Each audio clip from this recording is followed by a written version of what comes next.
Government ऐसे बोलती है कि आप लोगों को ना यूपीएससी ने 4 महीने का समय दिया था। मैम मैं मोदी जी से पूछना चाहती हूँ, अगर किसी के घर में किसी की डेथ हो गई है, जैसे कि हम लोगों ने बहुत अपनों को खोया है, क्या 4 महीने काफ़ी थे कि हम उस दुख को भुला के वापस पढ़ाई में लग जाते?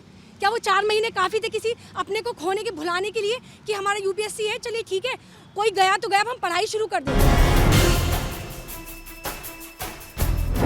उत्तर प्रदेश विधानसभा चुनाव कवर करने के लिए मैं और मेरी टीम यानी कि पंकज और गौरव के साथ हम अलग अलग ज़िलों में जा रहे हैं, अलग अलग वर्ग के लोगों से बात करने की कोशिश कर रहे हैं। इसी क्रम में हम पहुंचे थे आज लखनऊ के जीपीओ के सामने से जब हम क्रॉस हो रहे थे, यहाँ पीछे सरदार वल्लभ भाई पटेल की प्रतिमा लगी हुई है, तो हमने देखा कि कुछ बच्चे प्रोटेस्ट कर रहे हैं, पुलिस वालों के हाथ में ये गुलाब दे रहे थे।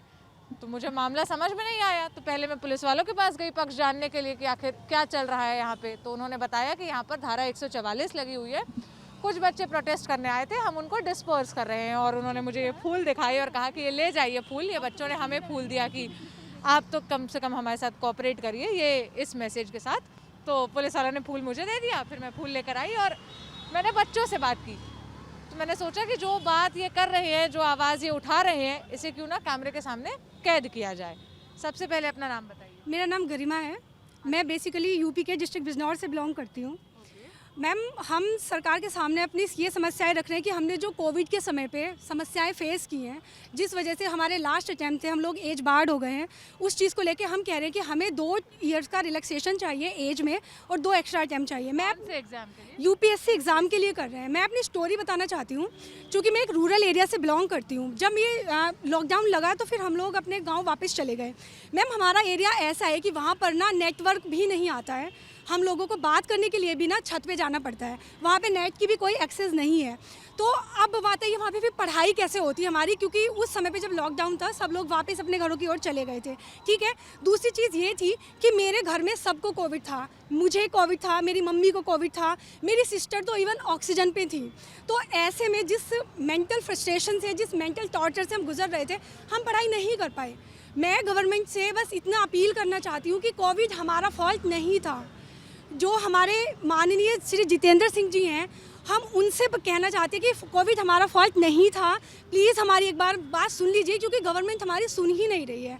हम यहाँ पे आए थे, गांधी प्रतिमा है ये लखनऊ में, इन लोगों ने हमसे फूल भी लेने से मना कर दिया, इवन कुछ पुलिस वालों ने हमसे फूल भी नहीं लिया। हम कोई प्रोटेस्टर्स नहीं हैं, हम प्रोटेस्ट नहीं कर रहे हैं, हम सिर्फ चाहते हैं कि गवर्नमेंट हमारी सुन ले। हम लोगों ने प्रधानमंत्री जी से मिलने का प्रयास किया, गृह मंत्री जी से। यहाँ आकर जब आप प्रोटेस्ट नहीं करना चाहते थे तो गांधी प्रतिमा के पास इकट्ठा होने का कारण क्या था? मैम क्योंकि इन लोगों ने हमको इजाज़त नहीं दी ना प्रोटेस्ट के लिए। बेसिकली हमारा सीन यही था कि हम यहाँ पे प्रोटेस्ट करते हैं, सरकार तक अपनी बात पहुँचाते हैं, बट पुलिस वालों ने हमें यहाँ पे अलाउड नहीं किया। तो हमने सोचा कि हम कुछ 4-5 लोग, जिसमें हम 2 लड़कियाँ हैं, 3 लड़के थे, तो हम लोग ने सोचा कि यहाँ पे फूल्स वगैरह, ये हमारे पास देखिए बुक है, हम इसको यहाँ पे गांधी जी के चरणों में अर्पित करने आए थे हमने। लेकिन उन लोगों ने हमें वहाँ से निकाल दिया और हमारे 2 साथी हैं, उनको पुलिस वाले लेके जा रखे हैं। तो यही कहना चाहती हूँ मैं।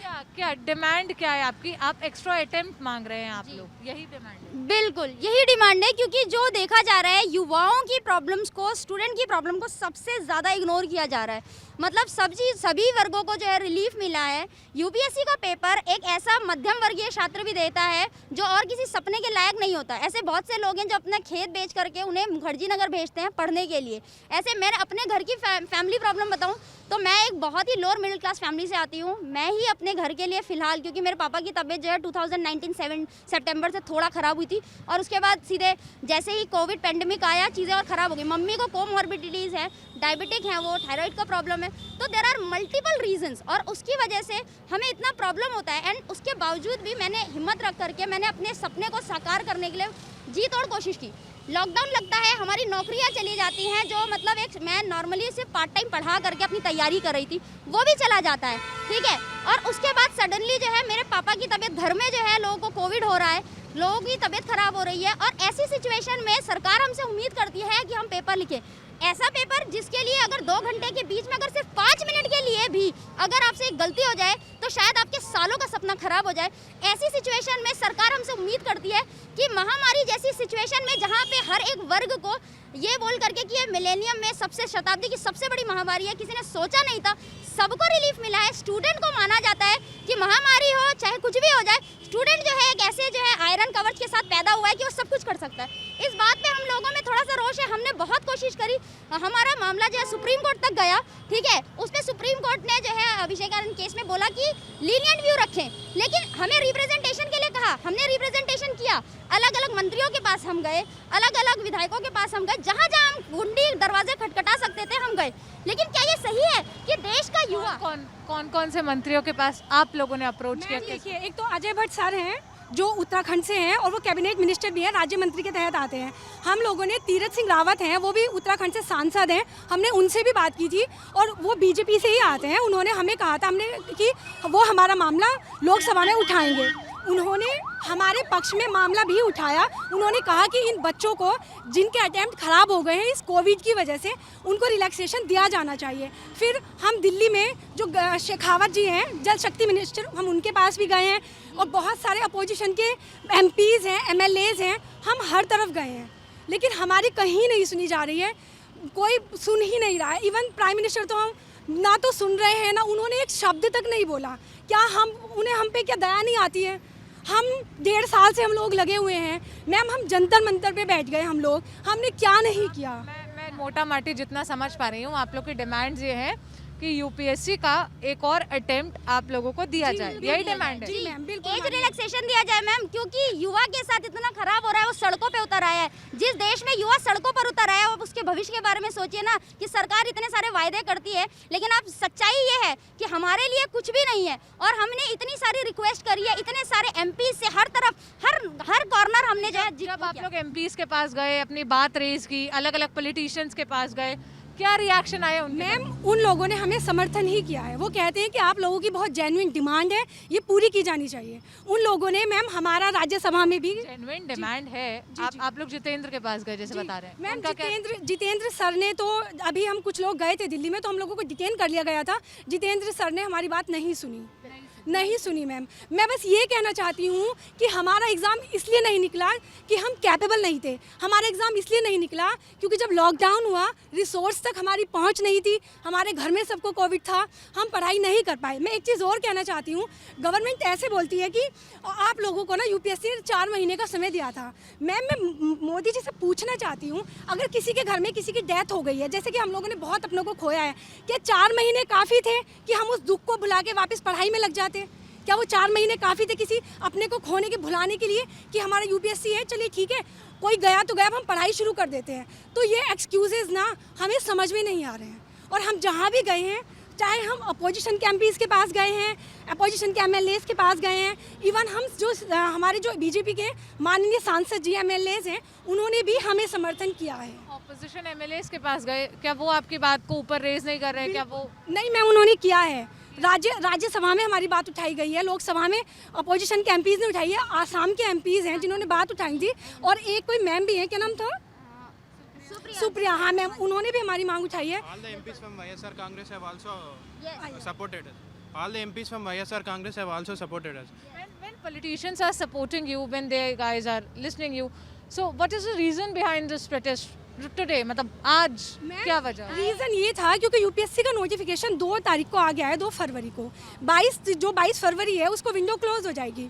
तो हमने बहुत प्रयास किए, जब नहीं आया, हमने नोटिफिकेशन का हम लोगों ने वेट किया, जब नहीं आया तो हमने सोचा कि अभी हमारे पास 4-5 दिन बचे हुए हैं, तो हम एक बार और प्रोटेस्ट करते हैं, गवर्नमेंट तक अपनी बात पहुंचाते हैं कि शायद वाले जो विंडो खोला है इसमें आप लोग भी एलिजिबल हो कुछ पाए। स्पेशल विंडो वो खोल दें जिससे कि हम लोग भर सकें। लेकिन अभी तक गवर्नमेंट ने ना तो हमें वो नाम, मतलब जितेंद्र सिंह जी बोल देते हैं कि हम लोग कंसीडर नहीं कर रहे हैं। आप लोग हमें बताइए ना कि आप कंसीडर क्यों नहीं कर रहे हैं। वो बोलते हैं कि आप सुप्रीम कोर्ट में केस आ रहे हैं। मैं कहना चाहती हूँ, हम सुप्रीम कोर्ट में केस नहीं आ रहे हैं। माननीय सुप्रीम कोर्ट के जज ने कहा था कि सरकार को इस पर लीनियंट व्यू लेना चाहिए। क्या हमारी गवर्नमेंट को हम पे दया नहीं आती है? हमारे लिए वो एक उदारता नहीं दिखा सकते हमारे प्रधानमंत्री जी हमारे लिए? बस ये कहना चाहते हैं हम उनसे। तो यूपीएससी के तो इन टोटल मतलब एक नॉर्मल स्टूडेंट जो है, एक आम स्टूडेंट है, 6 अटेम्प्ट दे सकता है ना यूपीएससी एग्जाम के। तो क्या क्या दिक्कत आ रही है आप लोग को अभी? क्यों आप लोग वो अटेम्प्ट नहीं दे पा रहे हैं? हम क्यों नहीं दे पा रहे? मैम देखिए, हमारे जो अटेम्प्ट है ना वो हमारे पूरे हो चुके हैं, किसी के अटेम्प्ट पूरे हो चुके हैं 2020 और 2021 में, ठीक है। कुछ लोग एज बार्ड हुए हैं 2020 में और 2021 में। ये बेसिकली प्रॉब्लम है क्योंकि अब हम एलिजिबल नहीं रहे हैं। और जैसे मैंने पहले भी कहा था कि हम लोग इसलिए नहीं निकाल पाए अपना लास्ट अटैम्प्ट कि हम कैपेबल नहीं थे, हम पढ़ाई नहीं कर पाए जो कंसिस्टेंसी चाहिए थी, क्योंकि अगर हमें पढ़ाई करनी है तो फिज़िकली फिट रहने के साथ साथ हमें मेंटली फिट रहना भी उतना ही ज़रूरी होता है। मैम हमने 6 से 7 साल अपनी पढ़ाई में लगाए हैं यूपीएससी के लिए, अचानक से कोविड आया, हमारा सब बर्बाद हो गया। जब आप कह रहे हैं कि 100 साल में महामारी एक बार आती है, ठीक है, आपने सारे सेक्शन को रिलीफ दिया है, तो फिर हमें क्यों नहीं दे रहे हैं? क्या वो महामारी हमारे लिए नहीं थी, हमारे लिए रेयर नहीं थी वो? क्या हम उससे प्रभावित नहीं हुए? मैम मैं एक बात और कहना चाहती हूँ, बहुत सारी स्टेट गवर्नमेंट्स हैं जिन्होंने रिलैक्सेशन दिया है। जो भी स्टेट गवर्नमेंट के एग्ज़ाम है, जो भी उनका एज का क्राइटेरिया रहता है पूरा होने पे उन लोगों ने दिया है, तो फिर सेंटर को क्या दिक्कत है, वो क्यों नहीं दे रहे हैं? आप कहना चाहती हूँ, आज हम लोग यहाँ पर सिर्फ इसलिए एकत्रित हुए थे और हमने पीसफुली हम एक सत्याग्रह कर रहे थे। आपने पूछा था कि गांधी प्रतिमा ही क्यों? क्योंकि गांधी जी ने मार्गदर्शन किया है कि आप जो है सत्य के द्वारा अपना आग्रह रख सकते हैं और उसमें कोई गलती नहीं है, हमारा कोई भी गलत मतलब मोटिव नहीं था। हमने इवन हर तरीके से इस चीज़ को वो भी किया, हमने स्टूडेंट्स को भी बताया, हमने अपना कॉज वो किया, हम कोई छुप छुपा करके कुछ गलत नहीं कर रहे थे, कुछ अनैतिक नहीं कर रहे थे, लेकिन उसके बावजूद भी हमें वहाँ पे खड़े भी नहीं होने दिया गया है। हम वहाँ पे किसी भी तरह का पब्लिक ऑर्डर नहीं डिसऑर्डर करते, कुछ भी गलत नहीं करते।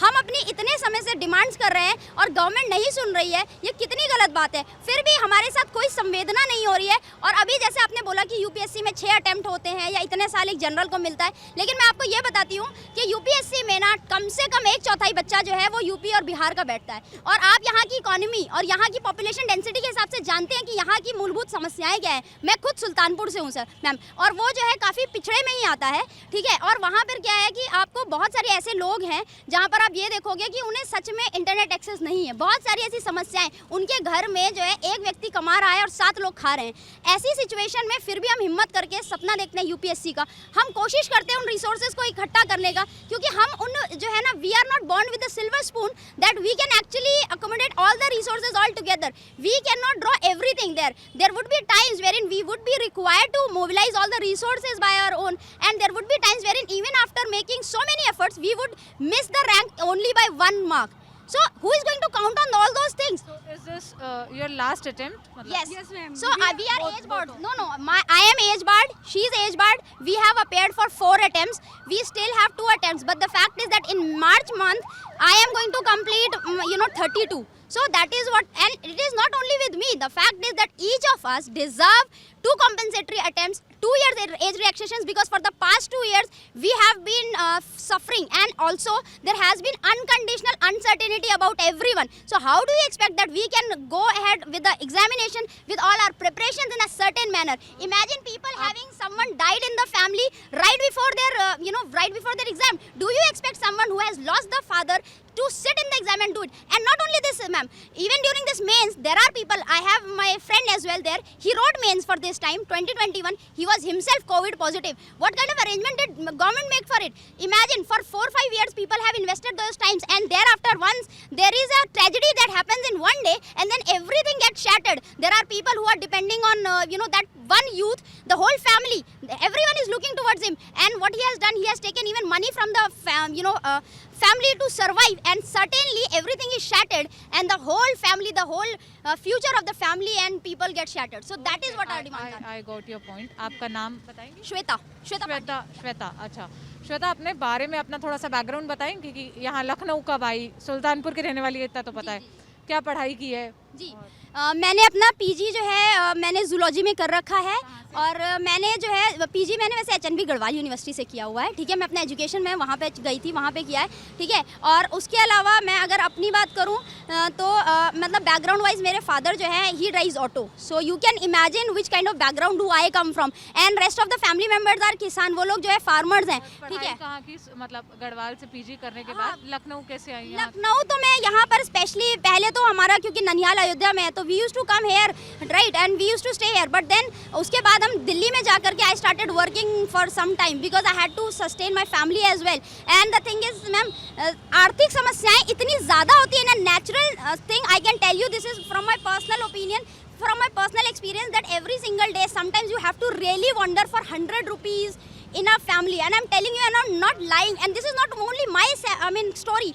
There are millions of people who have the similar story. If you happen to go to their houses, you would find that there are people who are struggling to even earn 50 rupees. Not everyone can start a startup, not everyone can be part of the MSME.